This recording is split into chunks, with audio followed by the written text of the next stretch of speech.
প্রথম তার লেখা দিয়ে আমরা শুরু করতে পারি। তিনি স্বপন কুমার কুণ্ডু, বুলচন্দ্রপুর, পাইটা, পূর্ব বর্ধমান থেকে লিখেছেন আমাদের। শরৎচন্দ্র চট্টোপাধ্যায়ের পল্লী সমাজ উপন্যাসে বেনি ঘোষালের মা রমেশের জ্যাঠাইমা বিশ্বেশ্বরী চরিত্রটি আমার খুব প্রিয়। উপন্যাসটির কেন্দ্রস্থল কুয়াপুর গ্রামের গিন্নিমা। তিনি পর্দানসীন নন, তবে বড় বাড়ির গৃহিণী হিসেবে লোকচক্ষুর আড়ালে থাকতেই বেশি পছন্দ করেন। তবুও গ্রামের প্রতিটি পরিবারের প্রতিটি মানুষের খবর তার নখদর্পণে। গ্রামের মানুষ তাকে সমীহ করে, শ্রদ্ধা করে। গোবিন্দ গাঙ্গুলি বা পরাণ হালদারের মতো দাপুটে সমাজপতিদেরও রেয়াত করেননি তিনি। দীনু ভট্টাচার্যের কথায় এই জন্যই গ্রামের মানুষ ওকে গিন্নি মা বলে। জন্মভূমি তার খুব প্রিয়, তাকে ভালোবাসার কথা বলেন। গ্রামের মানুষের প্রতি বীতশ্রদ্ধ হয়ে রমেশ যখন গ্রাম ছেড়ে চলে যাওয়ার কথা ভাবে, তখন জ্যাঠাইমা তাকে নিষেধ করেন। বলেন, তুই তোর এই জন্মভূমিকে কিছুতে ছেড়ে যাস নে। তোরা মুখ ফিরিয়ে থাকিস বলেই তোদের পল্লী জননীর এই দুর্দশা। গ্রামের গরিব মানুষদের জন্য তার অসীম মমতা। নিজের সন্তানকে স্নেহ করেন তিনি, তবে সন্তান স্নেহে অন্ধ নন। তাই বেনির অন্যায়ের প্রতিবাদে গ্রামের কিছু মানুষ যখন তাকে আঘাত করে, তখন কষ্ট হয় তার, কিন্তু এটাও ভাবতে পারেন যে এতে বেনির ভালোই হবে। সন্তানের প্রতি তীব্র ঘৃণায় তিনি তার ভালোবাসার গ্রাম ছেড়ে চলে যান অনেক দূরে, তীর্থক্ষেত্রে। জ্যাঠাইমার জ্ঞানের বিশাল ব্যাপ্তি, তার গভীরতা মাপা যায় না। তাকে শুধু শ্রদ্ধা করা যায়, ভালোবাসা যায়। লিখেছেন স্বপন কুমার কুণ্ডু, বুলচন্দ্রপুর, পাইটা, পূর্ব বর্ধমান থেকে। গল্প উপন্যাসের পাতা থেকে উঠে আসা এইসব চরিত্ররা কখনো কখনো যেন আমাদের চেনা জানা কোনো মানুষের সঙ্গে মিলেমিশে একাকার হয়ে যান। মনে পড়ে, হ্যাঁ, এইরকমটা তো জানি আমরা। এবারের লেখা মহুদা বিবর্দা বাঁকুড়া থেকে এসেছে। লিখেছেন মানবেন্দ্র গোস্বামী। উপন্যাসের প্রিয় চরিত্র বাছাই করা বড়ই কঠিন কাজ। জানি না কেন এই কথা ভাবতে গিয়ে আমি আমার বই পড়ার স্মৃতির পাতা উল্টে যখন প্রিয় চরিত্রকে বাছাই করার পর্ব শুরু করি, তখন কেমন যেন মন খারাপ করে তাদের দিকে তাকিয়ে। কারণ এরা সবাই আমার বিভিন্ন বয়সের, বিভিন্ন সময় অসময়ের একান্ত আপন। তাই কাকে ছেড়ে কাকে নিয়ে আমার মত প্রকাশ করব বড়ই ধন্দে পড়ে গেলাম। খুব ছোটবেলায় রবীন্দ্রনাথ ঠাকুরের বীরপুরুষ সেই ছেলেটির সঙ্গে নিজেকে মনে করতাম। আবার একটু বড় হয়ে যখন চাঁদের পাহাড়ের শঙ্করের সঙ্গে আলাপ হলো, তখন মনে হতো আমি সেই শঙ্কর। বন জঙ্গলের ভিতর আমি হীরের খোঁজ করে চলেছি। তারপর যখন শ্রীকান্ত উপন্যাসের ইন্দ্রকে পেলাম, মনের ভাবখানা এমন বদলে গেল যেন ইন্দ্রের সঙ্গে আমিও রাতের অন্ধকার ভেদ করে একা চলতে চলতে শীষ দিতে পারি। আবার শ্মশান যাত্রীদের সঙ্গে আমি মরাও আগলাতে পারি। কিন্তু যখন বয়স পরিণত হলো, চরিত্রগুলো বদল হতে লাগলো। যেমন কখনো ভাবতাম তারাশঙ্করের জীবন মশায়ের সেই জীবন, ছন্নছাড়া কম্পাউন্ডার, আবার উদ্ধারণপুর ঘাটের সেই সন্ন্যাসী যিনি স্বাধীন অথচ সবকিছুতেই নির্লিপ্ত। আবার কিছুদিন যখন সেই সংসার ত্যাগী সন্ন্যাসীর প্রেমে মশগুল, তার কিছুদিন পর পরিচিত হলাম লেখক মনোজ বসুর নিশিকুটুম্ব উপন্যাসের সাহেব চোরের সঙ্গে। তার সঙ্গে কত পথই না গেলাম। কালীঘাটের আদি গঙ্গার পাড় থেকে মচলন্দপুর গামী স্টিমার চড়ে বাংলাদেশের বাদা অঞ্চলের বিখ্যাত ডাকাত পচা বাইঠার সাগরেদ হতে, তারপর আশালতার বাড়ির উঠোন, সেখান থেকে বলাধিকারী মশায়ের আখড়ায়। কি বিচিত্র জীবন! কেন জানি না এরা সবাই আমার সঙ্গে অদ্ভুতভাবে মিশে গেছে একাকার হয়ে। আবার আমি যখন লেখক শৈবাল মিত্রর গোড়া পড়লাম, গোড়ার চরিত্র আমাকে যেন ভূতে ধরার মতো অবস্থা করে ছেড়েছিল। আমার শেষ পড়া আত্মজীবনী মনীন্দ্র গুপ্তর অক্ষয় মালবেরি, যেখানে লেখক যেন আমার কথাই লিখেছেন। সেই গ্রামের পথে আনন্দ করে জীবন কাটানোর সুখ, অনেক মাসতুতো পিস্তুতো ভাই বোনদের সঙ্গে হৈ হৈ করে জীবন কাটানোর আনন্দ। এখনো পর্যন্ত যত প্রিয় চরিত্র ভিড় করেছে আমার কাছে, তারা সবাই স্বভাবে স্বাধীন আর কেমন যেন অজানা অচেনাকে চেনার আনন্দে মশগুল। তাই আমার প্রিয় চরিত্র বাছাই করতে গিয়ে আমি ক্ষমা চাইছি তোমার কাছে, কারণ এরা সবাই আমার সঙ্গে থেকেছে কত গ্রীষ্মের দুপুর, নয়তো কত অনন্ত নিঝুম অন্ধকার রাত্রি। আমার প্রিয় চরিত্রগুলো বেঁচে থাকুক, প্রিয় হয়ে আমার কাছে বা অন্য কারো কাছে। তাদের পৃথক করার কলমের শক্তি আমার নেই। তাই আবারও একবার ক্ষমা চেয়ে নিচ্ছি সমস্ত শ্রোতা বন্ধু ও আমার প্রিয় বুধ সকালের কাছে। মানবেন্দ্র গোস্বামী মহোদা বিবর্দা বাঁকুড়া থেকে লিখেছেন। ডাকযোগে লিখেছেন চিত্রা দত্ত মল্লিক, সল্টলেক, কলকাতা 97 থেকে। প্রিয় বুধ সকালে, সাহিত্যে অনেক চরিত্র আমার প্রিয়, আর এই কারণে অনেকবার একই বই পড়ি শুধু প্রিয় চরিত্রকে আমি নতুন ভাবে বুঝবো বলে। ছাত্রছাত্রীদের পড়াতে গিয়ে তাদের পাঠ্য বইয়ের একটা গল্প আমাকে খুব আকৃষ্ট করে। গল্পটির নাম অনাচার। লেখিকা আশাপূর্ণা দেবী। সুভাষ কাকিমা এক অসামান্য চরিত্র। তিনি স্বামীর নামেই সকলের কাছে পরিচিত। সরল সাদাসিধা মহিলা, ধৈর্য আর সহনশীলতার প্রতিমূর্তি। তার শ্বশুর গিরিন খুড়ো রোগে শোকে জরাজীর্ণ। 5টি ছেলের অকাল মৃত্যু এবং ছোট ছেলে সুভাষ নায়ক হবার বাসনায় বম্বে পাড়ি দেওয়া, এইসব ঘটনায় গিরিন খুড়ো নিষ্ঠুর হয়ে ওঠেন। সুভাষ কাকিমার প্রতি অত্যাচার দিন দিন বৃদ্ধি পায়, কিন্তু সুভাষ কাকিমা নীরবে সহ্য করেন। বিদ্বেষ জাগে না, মায়া হয়। গল্পটি পড়তে গিয়ে মনে হয় যেন মা তার দুরন্ত ছেলের অত্যাচার হাসি মুখে সহ্য করছেন। স্বামীর মৃত্যু সংবাদ যেদিন এলো সেদিন সুভাষ কাকিমা দিশেহারা হলেও ঠিক করেন খবরটা শ্বশুর মশাইকে জানাবেন না। শ্বশুর মশাই গিরিন খুড়ো যেদিন শেষ নিঃশ্বাস ত্যাগ করেন সেদিনই কোনো দ্বিধা না করে স্বামীর মৃত্যু সংবাদের চিঠিটা সকলের সামনে তুলে ধরেন এবং 7টি মাস বিধবা হয়েও সধবার আচরণ করা পাপ তো নিশ্চয়ই। তাই হিন্দু ঘরের মেয়ের সংস্কারগত পাপবোধ থাকবেই। তাই এই কাজের জন্য প্রায়শ্চিত্তের বিধান চায় সে। কিন্তু সমাজের লোক সুভাষ কাকিমার এই আচরণকে অনাচার বলেছেন। ব্যঙ্গ বিদ্রুপ কটু কথাও শুনতে হয়েছে তাকে। সুভাষ কাকিমা জানতেন বিচার বিবেচনা বুদ্ধিহীন মানুষের কাছে এরকমটা ছাড়া অন্য কিছু পাওয়ার আশা করা বৃথা। সুভাষ কাকিমার শিক্ষা দীক্ষা তেমন ছিল না, কিন্তু শ্বশুর মহাশয়ের প্রতি অসীম কর্তব্যবোধ আর উদার মানসিকতা আমাকে বিশেষভাবে মুগ্ধ করেছে। লিখেছেন চিত্রা দত্ত মল্লিক, সল্টলেক, কলকাতা 97 থেকে। লালমোহন মাহুতের কথা আমাদের কাছে তুলে ধরেছেন কুনাল কান্তি দে, জয়চাঁদ রোড, হাগড়া, মুর্শিদাবাদ থেকে। লালমোহন মাহুতের কথা তোমাকে বলার জন্য কলম ধরেছি মৈত্রী বন্ধু। বন্য জন্তুর প্রতি লালমোহনের অসীম মমতা। গুরুর নির্দেশ ছিল হাতিকে ছোট থেকে পূর্ণবয়স্ক করতে ছেলের মতো পরিচর্যা করবি, জঙ্গলে তুই তো ওদের বাপ মা, ছেলের মতো দেখবি। মাহুত তাই করেছে এতকাল, প্রতিপালন করে সরকারের হাতে তুলে দিয়েছে। বশ মানানো শিখিয়ে সার্কাস দলের মালিকের হাতে তুলে দিয়েছে। প্রয়োজন হলে কুনকে হাতিকে ব্যবহার করেছে। উত্তরবঙ্গের জঙ্গলে মাহুতের কদর ছিল তখন অনেক। মাথায় ভেটটি বেঁধে হাঁটু অবধি ধুতি পরে কসরত করে সুনামও কুড়িয়েছে। পেয়েছে উপার্জনের পথ। 4 দশকের পর ছন্দপতনে ভেঙে চুরমার হয়ে গেল লালমোহনের স্বপ্ন। এই জগতের কথা তো শোনেনি, দেখেনি এই সভ্য মানুষদের অমানবিক ব্যবহার। কয়েক মাস আগেকার ঘটনা। দক্ষিণ ভারত থেকে ট্রেনে ফিরছি। আমার পাশে খাটো ধুতি পরা দেহাতি যাত্রী, গ্রাম্যতা আচরণে। এই কথা সে কথার পর ওর মুখ থেকে যা বর্ণনা শুনলাম, হাড় হিম হয়ে গেল। ও যাবে উত্তরবঙ্গের জঙ্গলে পরিপূর্ণ গ্রাম শকুন্তলা, ওর বাড়ি। হাতির বাচ্চাকে সরকারি চিড়িয়াখানায় পৌঁছে দিয়ে ফেরার পথে উপহার দেওয়া হয়েছিল উদ্যোক্তাদের পক্ষ থেকে। ফেরার পথে রেল বিভাগের এক পদস্থ আধিকারিক একরকম ছিনিয়ে নেন উপহার সামগ্রী সহ সোনার মেডেল। আমি বিস্মিত হয়েছিলাম এই অমানবিক আচরণে। সাহিত্যের প্রিয় চরিত্র লালমোহন মাহুত নূতন ভাবনায় পাঠকের মন বিচলিত করবে, এই আমার বিশ্বাস। বিশ্বাস নিয়ে এখানে শেষ করেছেন কুনাল কান্তি দে, জয়চাঁদ রোড, খাগড়া, মুর্শিদাবাদ থেকে। ডাকযোগে আসা আরো একটি লেখা মঞ্জুশ্রী কর, ঠিকানা বৈষ্ণব ঘাটালেন, কলকাতা 47। প্রিয় বন্ধু বুধ সকালে, তোমার এবারের বিষয় সাহিত্যের প্রিয় চরিত্র আমার অনুভূতির দরজাগুলো খুলে দিল। বৈশাখ মাস রবীন্দ্র মাস হিসেবেই পূজ্য।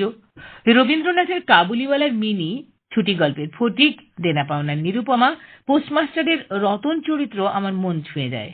কিন্তু রবীন্দ্রনাথের স্ত্রীর পত্রের মৃণালিনী আমার কাছে সাহিত্যের প্রিয় চরিত্র। মৃণালিনী চরিত্রের মধ্যে তৎকালীন সমাজের দৃঢ়চেতা প্রতিবাদী মেয়ের ছবি প্রত্যক্ষ করা যায়। মৃণালিনী গ্রামের মেয়ে।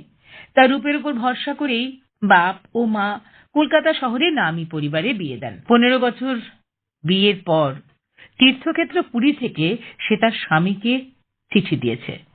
তাই গল্পটির নাম স্ত্রীর পত্র। মৃণালিনী স্বামীকে জানিয়েছে যে সে আর কোনোদিন ২৭ নম্বর মাখন বড়ালের গলিতে অর্থাৎ তার শ্বশুরবাড়িতে ফিরবে না, কারণ মৃণালিনীর রূপকে তার স্বামীর ভুলতে বেশি দিন লাগেনি। অবশ্য তার বুদ্ধির কাছে পরিবারের সবাই হার মেনেছিল। এছাড়া সে যে কবিতা লিখত তাও শ্বশুরবাড়ির কেউ জানতেন না। আর সেটাই ছিল মৃণালিনীর মুক্তি আর নিজেকে খুঁজে পাওয়া। ওর মেয়ে জন্ম নিতে গিয়ে মারা যায়। বাড়ির গঞ্জনা সহ্য করে মা হওয়ার দুঃখটুকুই সে পায়। এই সময় তার কাছে আসে বড় জায়ের আশ্রয়হীন বোন বিন্দু। বাঙালির ঘরে আশ্রয়হীন কালো মেয়ের বিয়ে হয় পাগল ছেলের সঙ্গে। বিন্দু শ্বশুরবাড়ি থেকে পালায়। মৃণালিনী সেদিন তাকে আশ্রয় দিতে পারেনি। সে আত্মহত্যা করে। নিরাশ্রয়ে বিন্দুর মৃত্যু মেজ বউ মৃণালিনীর মায়ার আবরণ ছিন্ন করে। মৃণালিনী মেজ বউয়ের খোলস ছেড়ে বেরিয়ে আসে। তীর্থপতি প্রভু মৃণালিনীর জীবনবোধ পাল্টে দেন। লিখেছেন মঞ্জুশ্রী কর, বৈষ্ণব ঘাটালেন, কলকাতা ৪৭ থেকে। মনের বাতায়ন বুধ সকালেকে লিখেছেন ডাক্তার শান্তনু ঘোষ, খড়দহ, কলকাতা ১১৭ থেকে। তোমার অভিনব ও অনবদ্য বিষয় নির্বাচনকে জানাই বৈশাখী অভিনন্দন। সাহিত্য কাহিনীটি কোনো বিদেশি গল্পের ছায়া অবলম্বনে রচিত নয়, অথচ চরিত্রটি ও গল্পটি তার কল্পনা প্রসূত বলে দাবি করেছেন লেখক বিভূতিভূষণ বন্দ্যোপাধ্যায়। আমি লেখকের ব্যতিক্রমী কাহিনী চাঁদে পাহাড়ের কথা বলছি। এই কাহিনীর প্রধান চরিত্র শঙ্কর আমার বিবেচনায় প্রিয় চরিত্র। মহকুমার এক্সিবিশনে সেরা হাই জাম্পার, ফুটবলের সেরা সেন্টার ফরওয়ার্ড, সাঁতার, অশ্বারোহণ এবং বক্সিংয়ে সেরা শঙ্কর দারিদ্র সত্ত্বেও পাটের কলের সাদামাটা চাকরি ছেড়ে যে বিপদসংকুল আফ্রিকায় চাকরি নেবে, তাতে বিস্মিত হবার কিছু ছিলই না। সেখানে আফ্রিকার ভয়ঙ্কর সিংহ শুধু নয়, প্রকাণ্ড গোখরো কিংবা হিংস্র কালো মাম্বা সাপের মোকাবিলা করেই সে ক্ষান্ত হয়নি। রিক্টারভেন্ড পর্বতমালার গুহায় খনির সন্ধানে তাকে পদে পদে মৃত্যুর সঙ্গে পাঞ্জা লড়তে হয়েছে। হারাতে হয়েছে পথপ্রদর্শক বন্ধু আলভারেজকে। শেষে আত্তিলিও গাত্তি নামে এক ইতালীয় পর্যটকের কঙ্কাল এবং হীরক খনির সন্ধান সে তার চিঠিতে পায়। ধন্য লেখক। বিভিন্ন ভ্রমণকারীদের তথ্যে নির্ভর করে যিনি এমন চাক্ষুষ অভিজ্ঞতা অর্জন করতে পারেন, তিনি স্বভাবতই বলতে পারেন, অচেনার আনন্দ পাইতে হইলে পৃথিবী ঘুরিয়া বেড়াইতে হইবে, তাহার কোনো মানে নাই। তাই শঙ্কর চরিত্রটি সর্বকালের সর্বদেশের আকর্ষণীয় প্রিয় চরিত্ররূপেই বিচার্য। হার্দিক শুভেচ্ছা সহ ডাক্তার শান্তনু ঘোষ, খড়দহ, কলকাতা ১১৭ থেকে লিখেছেন। কাকে যে প্রিয় সম্বোধনে তোমার আসরে হাজির করি। এভাবেই শুরু করেছেন চন্দনা মুখোপাধ্যায়, কৃষ্ণনগর, নদিয়া থেকে। কিশোরী রক্তস্রোতে প্রথম তরঙ্গ তোলা দেনা পাওনার নিরুপমা, নষ্ট নীড়ের চারুলতা, ঘরে বাইরের বিমলা, স্ত্রীর পত্রের মৃণাল, শাস্তির চন্দরা, না রক্তকরবীর নন্দিনী। আরো আছে বঙ্কিমের কপালকুণ্ডলা, আশাপূর্ণা দেবীর সত্যবতী, সুবর্ণলতা, শেষের কবিতার লাবণ্য। এরা শুধুই মমতাময়ী, স্নেহশীলা কিংবা প্রেমিকা নয়। পুরুষ শাসিত সমাজে নারী প্রতি বৈষম্যমূলক আচরণ, তাদের অপমান, অনাদর, সুখ দুঃখ, লাঞ্ছনা বঞ্চনার বিরুদ্ধে বলিষ্ঠ প্রতিক্রিয়া, প্রতিবাদ ও আত্মপ্রতিষ্ঠার লড়াই যে কোনো নারীকেই আত্মপ্রত্যয়ী ও ব্যক্তিত্ব সম্পন্ন করে গড়ে তুলতে যথেষ্ট প্রেরণাদায়ক। আজও সমাজের কোণে কোণে যখন বরপণের দাবিতে লজ্জিত হয় কন্যা সন্তানেরা, তখন তাদের মুখে প্রতিবাদের ভাষা যোগায় নিরুপমা। আমি কি একটা টাকার থলি? যতক্ষণ টাকা আছে ততক্ষণ আমার দাম। তবে কথা আরো আছে বুধ সকালে। এই অবেলার অবসরে তারাশঙ্করের নিতাই কবিয়াল যে বড্ড ভাবায়, বড় সত্য ও প্রাঞ্জল হয়ে ওঠে, মনের মাঝে অনেকটা জায়গা করে নেয়। যেদিকে তাকাই শুধুই শূন্যতা। না হলো সাধন ভজন, না হলো ঈশ্বর প্রেম। প্রাণ ভরে না করলাম সাহিত্য সুধা পান। জীবনে যা করার ছিল তা তো হলো না। জীবন থেকে যা পাওয়ার ছিল সব কি পেলাম? যত কিছু দেবার ছিল সব কি দিতে পেরেছি? কিন্তু নাই যে বেলা এক্ষণে, তাই বড় বেশি প্রিয় হয়ে ওঠে কবি উপন্যাসের নিতাই কবিয়াল। প্রথমে ঠাকুরঝি এবং পরে বসন্তের অমোঘ পরিণতিতে ভালোবাসার দরজায় দরজায় প্রতিধ্বনিত হয় তার জীবনবোধের সেই অমোঘ খেদোক্তি। জীবন এত ছোট কেনে? চন্দনা মুখোপাধ্যায়, কৃষ্ণনগর, নদিয়া থেকে লিখেছেন। জয়ন্ত কুমার সরকারের লেখা এসেছে বিষ্ণুপুর, বাঁকুড়া থেকে। তখন আমার ক্লাস 10। বাবার গল্পের বই লুকিয়ে পড়তাম। কলেজে পড়ার সময় শরৎচন্দ্রের শ্রীকান্ত উপন্যাসের ইন্দ্রনাথকে ট্র্যাজিক হিরো মনে হতো। গোগ্রাসে গিলেছি বঙ্কিমচন্দ্রের দেবী চৌধুরানী।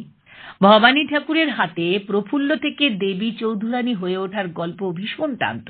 বাংলা সাহিত্যের অন্যতম নক্ষত্র কথা সাহিত্যিক সমরেশ মজুমদারের ট্রিলজি উত্তরাধিকার, কালবেলা, কালপুরুষ পড়েছি মন্ত্রমুগ্ধের মতো। গল্পের প্রধান নারী চরিত্র মাধবীলতার সঙ্গে অনিমেষের পরিচয়, প্রেম ও রোমান্টিকতার আবেগে আপ্লুত হতাম তখন। মাধবীলতার চারিত্রিক দৃঢ়তা ছিল অতুলনীয়। কালবেলায় কলকাতার নকশাল আন্দোলন যখন তুঙ্গে, দেশ গড়ার নিষ্ফল হতাশায় ডুবে যেতে যেতে অনিমেষ আবিষ্কার করেছিল বিপ্লবের আর এক নাম, মাধবীলতা। মাধবীলতা অনিমেষের আদর্শে বিশ্বাসী নয়, কিন্তু অনিমেষের নিবিড় আশ্রয় ছিল সে। নিঃস্বার্থ ভালোবাসত অনিমেষকে। অনিমেষের যখন জেল হলো, সামাজিক বিয়ে হয়নি ওদের, তবুও সন্তান গর্ভে মাধবীলতা পিত্রালয় ছেড়ে একা সন্তানকে মানুষ করার শপথ নেয়। এ বড় কঠিন চ্যালেঞ্জ। কালপুরুষ পর্বে জেল মুক্তির পর পুলিশের অত্যাচারে পঙ্গু অনিমেষকে নিজের কাছে নিয়ে আসা, বস্তি জীবনের নানান টানাপোড়েনের মধ্য দিয়ে অর্কুর বড় হওয়ার সময়টা বড় কঠিন। মাধবীলতা অনন্যা। তার সততা, পবিত্রতার কোনো তুলনা হয় না। উত্তরবঙ্গে অনিমেষের পৈতৃক বাড়িতে আত্মীয় পরিজনের প্রশ্ন, সন্দেহ আর স্বাভিমানের টানাপোড়েনে বিধ্বস্ত হয়েছে নিজে। তা সত্ত্বেও মুখ ঘুরিয়ে না থেকে অনিমেষকে দায়িত্ব সচেতন করে তুলেছে মাধবীলতা। শয্যাশায়ী অসুস্থ শ্বশুরের মৃত্যু, সৎ শাশুড়ি, অসুস্থ পিসিমাকে যথাসাধ্য সম্মান জ্ঞাপন, পরম মমতায় শুশ্রূষা, বাড়ির বউয়ের দায়িত্ব পালনে যথেষ্ট সচেতন মাধবীলতা। এখানেও মাধবীলতা অদ্বিতীয়া, যে ধূপের মতো নিজেকে পোড়ায় আগামীকালকে সুন্দর করতে। লিখেছেন জয়ন্ত কুমার সরকার, বিষ্ণুপুর, বাঁকুড়া থেকে। অভিজিৎ মণ্ডল শশাপোতা, মারোখানা, খানাকুল, হুগলি থেকে লিখেছেন। স্নেহের কাঙাল মানুষটা। 10ম শ্রেণীর পাঠ্য বইয়ের পাতায় পরিচয় এই মানুষটির সঙ্গে। আলোবাবু, বনফুলের লেখা। স্নেহের কাঙাল তিনি। তবে স্নেহের পাত্র যদি অসহায় হয়, যেমন পাখির বাচ্চার পা খোড়া হয়েছে দেখলে ডাক্তারবাবুর কাছে নিয়ে যায় সুস্থ করবার জন্য, সেইবার ডাক্তারবাবুর প্রতিবেশী অনিমেষ বাবুর পোষা কুকুরের চোখ থেকে পিঁচুটি পরিষ্কার করছে নরম তুলো দিয়ে দেখলাম। ডাক্তারবাবুর সুপারিশে হাসপাতালে ঘা ধোয়ার কাজ পায় আলোবাবু। রোগী যন্ত্রণায় ছটফট করছে দেখে রোগীরই অনুরোধে কার্বলিক অ্যাসিড ওষুধ ভেবে লাগিয়ে দেয় রোগীর পায়ে। অবিনাশ বাবুর স্ত্রী বাড়ি থেকে তাড়িয়ে দেয়, কারণ অবিনাশ বাবুর 1 বছরের ছেলেকে এক কোলে, অন্য কোলে কুকুরখানাটাকে নিয়ে চুমু খেতে থাকে, এর গালে একবার, ওর গালে একবার। শেষবার ডাক্তারবাবু তাকে কাঁদতে দেখেছিল। কারণ জিজ্ঞাসা করতে বলে তার অতি যত্নের দম দেয়া ঘড়িটা চুরি হয়ে গেছে। ঘড়ি চুরি হয়েছে বলে দুঃখ নয় অতটা, ঘড়িটাতে ঠিক সময় দম দেওয়া হবে না বলে দুঃখ যতটা। আলোবাবুর ধারণা, মানুষ ঠিক সময় না খেতে পেলে যেমন কষ্ট হয়, দম দেওয়া ঘড়ির ঠিক সময়ে দম দেওয়া যদি না হয় তাহলেও নাকি একই রকম কষ্ট হয়। এই স্নেহের কাঙাল মানুষটার এই সমাজে জায়গা মেলেনি, মিলেছিল পাগলা গারদে। লিখেছেন অভিজিৎ মণ্ডল শশাপোতা, মারোখানা, খানাকুল, হুগলি থেকে। অলকা নাগ হাটকীর্তিনগর, পূর্ব বর্ধমান থেকে লিখেছেন। তোমার দেওয়া এ মাসের বিষয় সাহিত্যের প্রিয় চরিত্র বিষয়ে লিখতে বসে প্রথমেই মনে পড়ে গেল সাহিত্যিক আশাপূর্ণা দেবীর বাছাই গল্প সংকলনের অনাচার গল্পের সুভাষ কাকিমার নাম। দীর্ঘ শিক্ষকতা জীবনে 9ম 10ম শ্রেণীর পাঠ্য বিষয়ের অন্তর্গত এই গল্পটি বহুবার পাঠ করেছি। সুভাষ কাকিমাকে নিয়ে সেদিন নিস্তরঙ্গ গ্রাম্য জীবনে আলোড়ন সৃষ্টি হল। গ্রামের প্রবীণারা বললেন তারা নাকি তাদের বাপের জন্মেও এমন ঘটনা শোনেননি। গল্পের কথক যুবকটির কাছেও এমন ঘটনার কারণ অজানা। গ্রামের প্রবীণ গিরিন দাদুর 7টি পুত্র সন্তান, কিন্তু দুর্ভাগ্যবশত 6টি সন্তান ইতিপূর্বেই গত হয়েছে। একমাত্র জীবিত সন্তান সুভাষ। সেও একদিন স্ত্রী ফেলে সিনেমা করার নেশায় বোম্বাই চলে গেল। স্ত্রী পড়ে রইল শ্বশুরের কাছে। সুভাষ কাকা প্রথম কয়েক মাস বাড়ির সঙ্গে চিঠিপত্র দিয়ে টাকা পাঠিয়ে বাড়ির সঙ্গে যোগাযোগ রাখত, কিন্তু বিগত 6-7 মাস তার কোনোই খবর নেই। সংসার অর্থাভাবে অচল প্রায়। সুভাষ কাকিমার সামান্য যা সোনা দানা বিক্রি করে কিছুদিন সংসার চলল। অবশেষে একদিন গিরিন দাদুরও মৃত্যু হলো।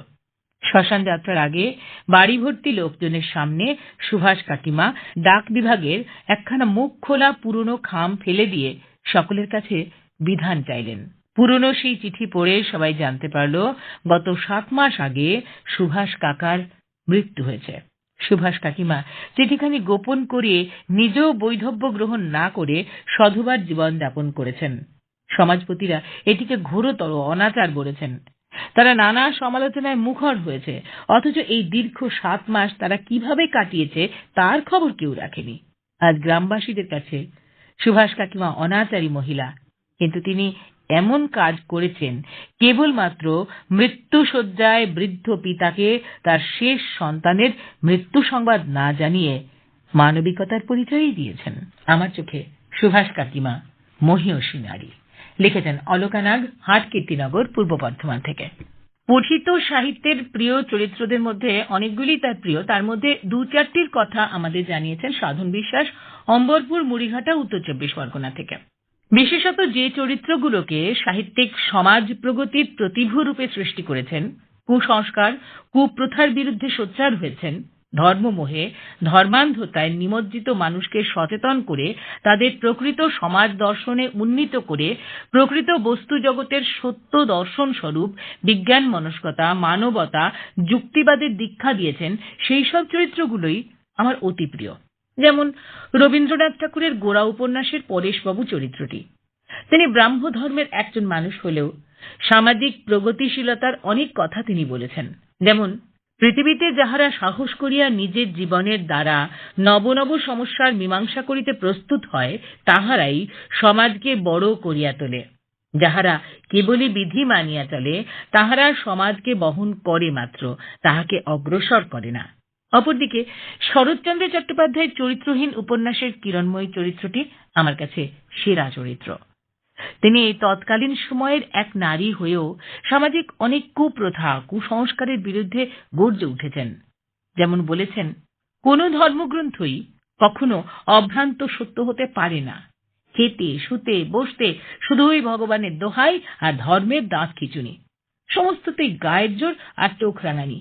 নীতিশাস্ত্রের মতের সঙ্গে যদি তোমার মত না মেলে তবে লজ্জা পেও না। আবার রবীন্দ্রনাথ ঠাকুরের চতুরঙ্গ উপন্যাসের জগমোহন চরিত্রটিও আমার বড় প্রিয়। তিনি একজন ঘোর নাস্তিক, যুক্তিবাদী, সমাজ সংস্কারক। ঈশ্বর বিশ্বাসীর সঙ্গে তিনি এই পদ্ধতিতে তর্ক করতেন। ঈশ্বর যদি থাকেন তবে আমার বুদ্ধি তারই দেওয়া, সেই বুদ্ধি বলিতেছে যে ঈশ্বর নাই, অতএব ঈশ্বর বলিতেছেন যে ঈশ্বর নাই। ব্রাহ্মরা নিরাকার মানে, তাহাকে চোখে দেখা যায় না। তোমরা সাকারকে মানো, তাহাকে কানে শোনা যায় না। আর আমরা সজীবকে মানি, তাহাকে চোখে দেখা যায়, কানে শোনা যায়, তাহাকে বিশ্বাস না করিয়া থাকা যায় না। আমাদের নাস্তিকদের ধর্মশাস্ত্রে ভালো কাজের জন্য নিন্দার নরক ভোগ বিধান। অন্যদিকে সুনীল গঙ্গোপাধ্যায়ের সত্য সন্ধানী কাকাবাবু চরিত্রটিও আমার বড় প্রিয়। কাকাবাবু পড়লে এক আধারে অনেক কিছু স্বাদ আহরণ করা যায়। মানুষ ভ্রমণ, ঐতিহাসিক তথ্য সহ নানাবিধ তথ্য জ্ঞানে সমৃদ্ধ হওয়া যায়। আর কত কত দুঃসাহসিক অভিযানের রোমাঞ্চকর অনুভূতি তো আছেই। লিখেছেন সাধন বিশ্বাস, অম্বরপুর, মুড়িঘাটা, উত্তর 24 পরগনা থেকে। অমিয় কুমার মাইতির লেখা পড়ব, সুতাহাটা, পূর্ব মেদিনীপুর থেকে এসেছে। লালুর শিষ্য নাম দিয়ে শরৎচন্দ্র 3টি অনবদ্য ছোট গল্প লিখেছেন, যা সম্ভবত বিশ্ব সাহিত্যে আর কেউ লেখেননি। প্রথম গল্পটি শুরু হয়েছে এইভাবে: ছেলেবেলায় আমার এক বন্ধু ছিল যার নাম লালু। প্রথম গল্পে লালু পড়াশোনার জন্য যে গৃহশিক্ষক স্মৃতিরত্ন ঠাকুর মশাইকে তাড়ানোর শেষ কৌশল হিসেবে নিজেই বাড়ি ছেড়ে নিস্তার পেয়েছিল 15 দিনের জন্য, তা এক কথায় অসাধারণ দুষ্টু বুদ্ধির পরিচায়ক। লালু শীর্ষক দ্বিতীয় গল্পে লালু কলেজে একসঙ্গে শরৎচন্দ্রের সঙ্গে পড়ত। হিন্দিতে লাল শব্দের অর্থ প্রিয়। পড়াশোনা করলেও তার জীবনের লক্ষ্য ছিল ব্যবসা করা। বন্ধুর কাছ থেকে 10 টাকা নিয়েই কুলি মজুর নিয়ে সে লেগে যায় রাস্তার ছোটখাটো মেরামতির কাজে। পরোপকারে তার জুড়ি মেলা ভার। জিমন্যাস্টিক্সের আখড়ায় লালুর সমকক্ষ কেউ ছিল না। তার গায়ে জোর ছিল যেমন অসাধারণ, সাহস ছিল তেমনি অপরিসীম। ভয় কারে কয় সে বোধ করি জানতই না। সকলের ডাকেই প্রস্তুত, সবার বিপদেই সে সকলের আগে এসে উপস্থিত। কেবল তার একটা মারাত্মক দোষ ছিল, কাউকে ভয় দেখাবার সুযোগ পেয়ে গেলে সে নিজেকে সামলাতে পারত না। এতে ছেলে বুড়ো গুরুজন সকলেই তার কাছে সমান। চাটুজ্জে বাড়ির কালী পুজোয় নির্মম পাঠাবলির প্রথাকে কি অসাধারণ কৌশলে বন্ধ করেছিল তা না পড়লে কেউ বুঝতে পারবে না। তৃতীয় গল্পে একজন প্রকৃত বন্ধুর মতো উৎসবে, ব্যাসনে, দৈব দুর্ভিক্ষে, রাষ্ট্র বিপ্লবে, রাজোদ্ধারে, শ্মশানে য তিষ্ঠতি স বান্ধব। লালুর ভূতসাদের গল্পটিও অনবদ্য। পরিতাপের বিষয় এই যে কথাশিল্পী শরৎচন্দ্রের মতো গল্প লেখক যেমন নেই, তেমন লালুর মতো বহু গুণের অধিকারী বন্ধুও দুর্লভ। অমিয় কুমার মাইতি, সুতাহাটা, পূর্ব মেদিনীপুর থেকে লিখেছেন। এবারে জুন মাসের বুধ সকালে অনুষ্ঠানে চিঠি লেখার বিষয়টা আপনাদের একটু জানাবো। দুদিন বই তো নয়, অতএব হেসে নাও যত পারো। গীতিকার বলেছেন বলেই যে হাসতে হবে এমন কোনো মানে নেই, কিন্তু হাসা ভালো। চিকিৎসা শাস্ত্র নাকি তার সমর্থন আছে। অবশ্য অকারণে হাসলে সেটাকে পাগলামি আখ্যা দিতে পারে কেউ, সে হোক। পথ চলতে মজার কিছু মনে পড়ে গেলে হেসে ওঠাই মানবিক। এ জীবন দুদিন বই তো নয়। মোট কথা, হাসির সুযোগ ছাড়া মোটেই উচিত নয়, কিন্তু সবার বোধহয় তেমন হাসি পাচ্ছে না, তাই সেলফোনে রিলে আলাদা করে হাসিবর্ধক খিক খিক ধ্বনি দিতে হচ্ছে। অনেকে আবার টিভির পর্দায় স্ট্যান্ড আপ কমেডি শুরু না হলে হাসা শুরুই করেন না, মানে ধরিয়ে দিতে হয় যে কোথায় আছে হাসির উপাদান। কি বলা যায় একে? হাসির আকাল নাকি হাসির হট্টমেলা? সে আপনারা ঠিক করুন অবসর মতো বসে, কিন্তু চিঠি লিখে এটুকু জানান যে কিসে হাসি পায় আপনার। জীবনের সেই কৌতুককর ঘটনা ভাগ করে নিতে পারেন এই মাসে। জুন মাসে বুধ সকালে অনুষ্ঠানে চিঠি লেখার বিষয় দুদিন বই তো নয়। তবে হাসির ব্যাপারে মসি চালনা করতে গিয়ে শুভনতার সীমা যেন না ভাঙে। তবে ওই কথাই রইল, চিঠিতে শব্দ সংখ্যা রাখুন 200-র মধ্যে। ডাকযোগে চিঠি পাঠানোর ঠিকানা বুধ সকালে, আকাশবাণী মৈত্রী, Eden gardens, Kolkata ৭০০০০১, Paschimbanga, Bharat. Email করার ঠিকানা maitrikatha@gmail.com, MAITREEKATH, maitrikatha@gmail.com। অনুগ্রহ করে মনে রাখবেন যে অ্যাটাচমেন্টের চিঠি এলে সেটা নেওয়ার ক্ষেত্রে সমস্যা হয়। আজ তাহলে এখানেই শেষ করি। সবাই ভালো থাকুন, সুস্থ থাকুন। সঙ্গে ছিলাম সুতপা চট্টোপাধ্যায়। অনুষ্ঠানটির সম্পাদনায় রিয়া ঘোষ। প্রযোজনা ডক্টর মানস প্রতিম দাস।